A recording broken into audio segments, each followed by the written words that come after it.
Hi అండి. ఇది పుదీనా రైస్ అండి. మన దగ్గర కూరగాయలు ఏమీ లేనప్పుడు అప్పటికప్పుడు పిల్లల క్యారేజీల్లోకి ఏదైనా చెయ్యాలి అంటే లేదా జర్నీస్లోకి ఈజీగా చేసుకోగలిగే పుదీనా రైస్ ఏ విధంగా చేయాలో చూద్దామండి. ఇప్పుడు స్టార్ట్ చేద్దామండి మన పుదీనా రైసు. నేను స్టవ్ ఆన్ చేసి కడాయి పెట్టాను. ఇందులో ఆయిల్ వేస్తాను. ఇప్పుడు ఇదిగోండి, 1 స్పూనే తీసుకున్నాను నేను ఆయిల్.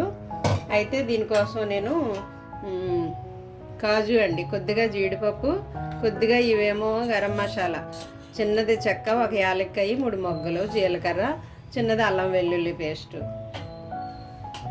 తర్వాత ఏమో ఒక పెద్ద ఆనియన్ ఒకటి నిలువుగా కట్ చేసుకున్నాను. ఇదేమో కొత్తిమీర, ఇది పచ్చిమిర్చి, 2 పచ్చిమిర్చి. ఇందులో కారం ఏమీ వేయం మనం, అందుకు పచ్చిమిర్చి కారమే ఉంటుంది, అందువల్ల చిన్న ముక్కలు కట్ చేసుకున్నాను. మన మెయిన్ ఇంగ్రీడియంట్ వచ్చి ఇదిగో పుదీనా. 1 కప్పుడు తరుగు, అంటే 1 కట్ట తీసుకున్నాను నేను. ముందుగా నేను జీడిపప్పు వేయించి తీసేస్తాను, తర్వాత మిగిలిన వేస్తాను. కొద్దిగా జీడిపప్పు వేగిపోతే నేను గిన్నెలోకి తీసేసుకుంటానండి.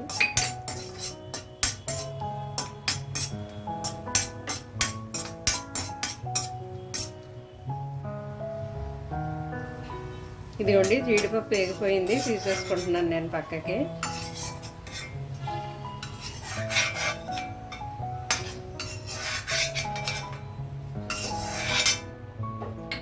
జీడిపప్పు తీసేసిన తర్వాత నేను ఈ హోల్ గరం మసాలా వేస్తున్నాను కొద్దిగానే. ఇవి కొంచెం వేడెక్కితే చాలు, మళ్ళీ చటపట్లాడతాయి. ఆనియన్ వేసేస్తున్నాను. ఆనియన్, పచ్చిమిర్చి 2 వేస్తానండి.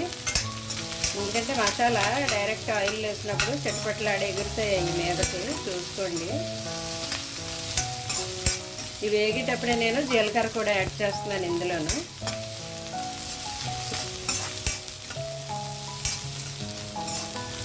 ఇందులో ఇప్పుడే నేను అల్లం వెల్లుల్లి పేస్ట్ వేసేస్తున్నాను, చిన్నది, 1 పావు టీ స్పూన్.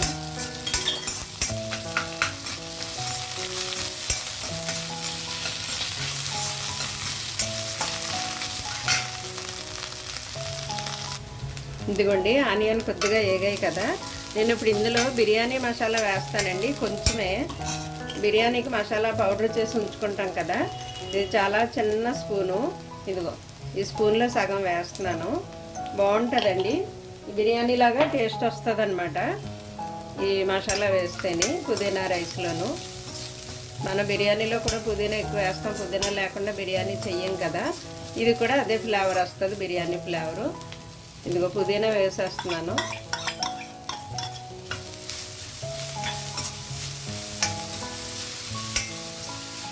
ఓకేండి, దీనికి సరిపడా సాల్ట్ వేద్దాం మనం ఇప్పుడు ఇందులోను. తర్వాత రైస్కి సరిపడా చూసుకొని వేసుకుందాం. కొద్దిగా ఈ తాలింపుకి సరిపడా వేస్తున్నాను నేను, చిటికెడు. కొంచెం పుదీనా మగ్గిన తర్వాత రైస్ యాడ్ చేద్దామండి. ఇదిగోండి, పుదీనా త్వరగానే మగ్గిపోయింది. నేను ఇందులో రైస్ యాడ్ చేస్తున్నాను. నేను వైట్ రైసు, బ్రౌన్ రైసు 2 కలిపి వండానండి. వైటు, బ్రౌను మీరు ఎలా అయినా వండుకోవచ్చు, మన వంట మన ఇష్టం. ఫుల్గా వైట్ రైస్ కావాలంటే ఫుల్గా వైట్ రైస్ వండుకోండి, ఫుల్గా బ్రౌన్ కావాలంటే బ్రౌన్ రైస్ వండుకోండి. సార్ రోజు బ్రౌన్ రైస్ తినలేకపోతున్నాము అనుకుంటే ఇలా 2 కలిపి వండుకోవచ్చు అనమాట. ఆప్షన్ మన చేతిలోనే ఉంటుంది. ఇలా కలిపేసుకోవడమేనండి. ఇప్పుడు నేను సాల్ట్ యాడ్ చేయలేదు, తాలింపుకి సరిపడా వేసాను కానీ రైస్కి సరిపడా సాల్ట్ వేయలేదు. ఇప్పుడు వేస్తాను రైస్కి సరిపడా సాల్ట్.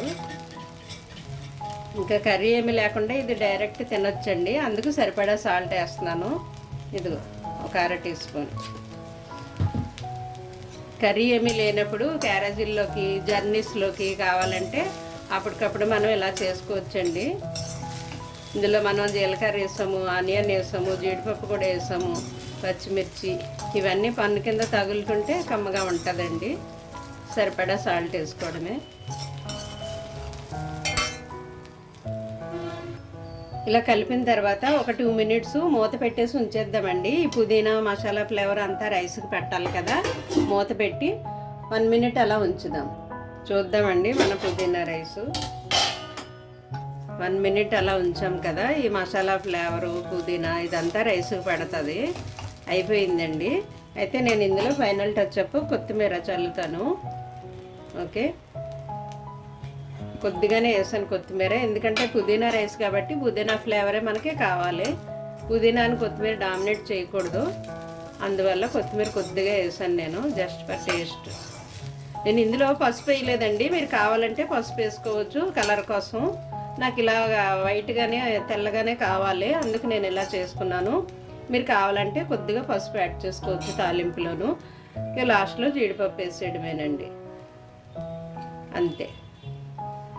ఎంతో ఈజీగా టేస్టీగా పుదీనా రైస్ రెడీ. Thank you.